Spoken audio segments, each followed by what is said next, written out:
Break के बाद आपका खैर मकदम है। मध्य प्रदेश में स्कूल और कॉलेज खोलने को लेकर वज़ीर आला शिवराज सिंह ने बड़ा ऐलान किया है। अब 25 जुलाई से 11वीं और 12वीं जमात की क्लासेस का आगाज होगा,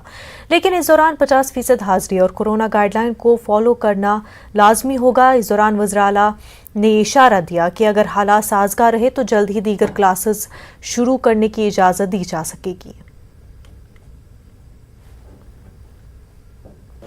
तीसरी लहर से निपटने की हम तैयारी कर रहे हैं, सारी सावधानियां रख रहे हैं, लेकिन मुझे लगता है कि बच्चे हमारे विद्यालय महाविद्यालय बंद होने के कारण थोड़ा सा पीछे हो जाए, बहुत दिनों से अध्ययन नहीं कर पा रहे। ऑनलाइन या वर्चुअल में वो बात नहीं आ पाती जो एक्चुअल में आती है, और इसलिए इस बात की आवश्यकता है कि हम परिस्थिति पर पूरी नजर रखते हुए अब विद्यालय महाविद्यालय खोलने की प्रक्रिया को प्रारंभ करें।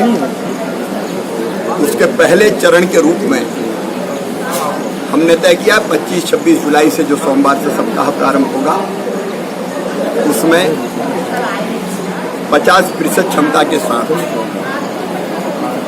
हम 11वीं और 12वीं के विद्यालय प्रारंभ करेंगे और परिस्थितियों पर नजर रखते हुए सब कुछ ठीक ठाक रहा, जनता कोविड एप्रोप्रिएट बिहेवियर का पालन करते रहे, तो फिर हम 9वीं 10वीं और उसके बाद क्रमशः 8वीं 6वीं से 8वीं और फिर हम पहली से 5वीं तक की क्लासें भी प्रारंभ करने। मुल्क में कोरोना वायरस की दूसरी लहर भले ही कमजोर पड़ गई हो, लेकिन